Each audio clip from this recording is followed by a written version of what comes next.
voudrais parler des quatre sens principaux, l'odorat, le goût, la vue et l'ouïe. En rapport avec quatre professions, l'odorat sont les parfumeurs,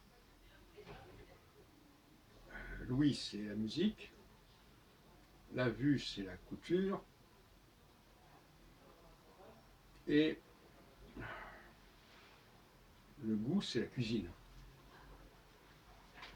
Dans les quatre cas, il s'agit d'une certaine manière, c'est la thèse que je défendrai ici, de masquer quelque chose, de recouvrir quelque chose, de couvrir quelque chose.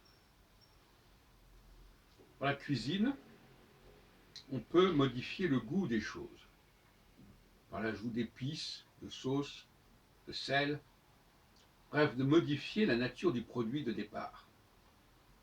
Et nous tromper sur sa nature en nous permettant de consommer un produit qui, s'il n'était pas ainsi augmenté, si on peut dire, ne le serait guère.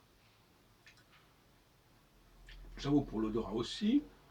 Les parfums permettent de couvrir les odeurs désagréables, aussi bien au niveau corporel qu'au niveau du lieu où on se trouve, c'est l'encens par exemple. La musique permet aussi de couvrir des sons déplaisants en se rajoutant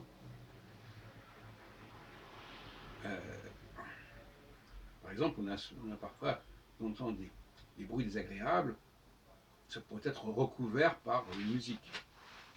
Et enfin, la couture, et d'une certaine manière la peinture, permettent de cacher des choses qui n'ont pas un aspect très plaisant. Aussi bien au niveau des personnes, la couture permettant de dissimuler le vieillissement d'un corps ou son caractère maladif ou corrompu,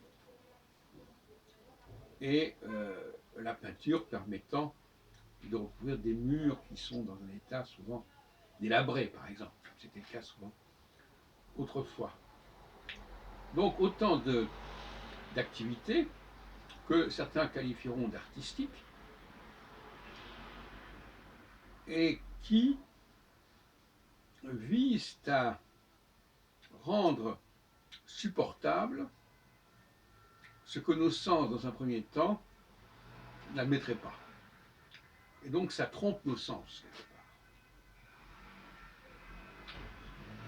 Ça masque nos sens. En tout cas, ça masque les odeurs et les stimuli auxquels nos sens sont confrontés.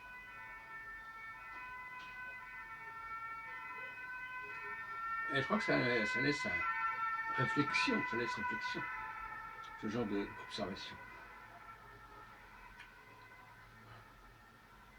Parce que d'une certaine manière, toutes ces activités visent à tromper, à nous tromper, à tromper nos sens. Et ce sont, on peut dire, des techniques, si on peut dire, qui souvent d'ailleurs passent par des produits, par des produits textiles, des produits végétaux, etc.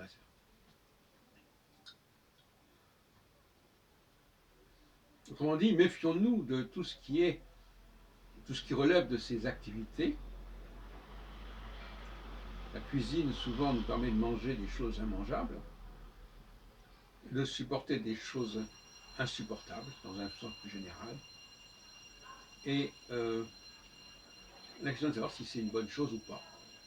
Que de faire accepter des choses qui instinctivement et naturellement que nous aurions rejetées, dont nous serions éloignés. Je pense notamment à la cuisine, où certains produits, si on les mange sans aucun accompagnement, sont immangeables, parce qu'ils sont corrompus, parce qu'ils ont été, ils ont plus, ils ont dépassé leurs limites de consommation. Par exemple, les viandes qui ont été mal conservées deviennent immangeables, sauf que si on rajoute des sauces, des condiments, des épices, il est possible qu'on arrive à tromper notre processus de rejet. Voilà, etc. etc.